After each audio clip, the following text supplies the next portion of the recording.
like we ordered I think maybe I would guess 20 pounds of those Doritos Locos tacos because they were new. Oh boy. And then someone had the harebrained idea of like, let's all roll a D4 and that'll be how many of those tacos we eat. So many mistakes. So many. I made shirts for it. I think that was my mistake. We made little jerseys with our Twitter handles on the back. It was a simpler time. So people would recognize where to hide. So they could identify my body later on. If you can read this. Tag me, I'm dead. Oh, no. Mistakes were made. But that's what conventions are all about. Yeah, that's what conventions are for. And that's what Dune's all about, really, too, when you think about it. Dune is about learning from your mistakes. That's an excellent point. And you know what? All the salt in those Doritos Locos tacos made my mouth feel like the desert planet Arrakis. The best part is if you eat enough of that spicy tortilla, whatever, tacos, you can see the future and then you know which mistakes to watch out for. Oh my god. Doritos Locos is the spice that'll enable interstellar travel.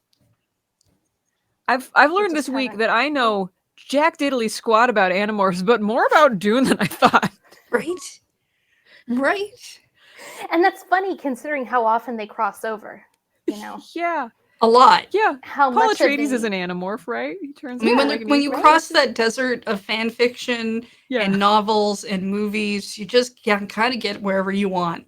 I mean, his whole thing was going out to like touch the sandworm, right? So he could have that as one of his morphs. That was a to morph into a sandworm would be something else. Yes, I actually think that's true.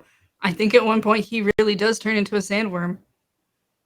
The middle stage, you picture the Animorphs, Dunamorphs, if you will. You know, just a child in oversized belted pants and a plain t-shirt.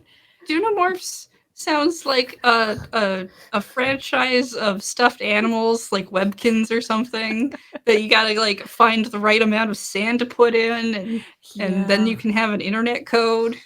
My God, I just want to know what happens to Paul's belt in that sandworm transition. I want to see it. The belt on the still suit. He'd be wearing a still suit, surely, like chinos, but a still suit. Definitely.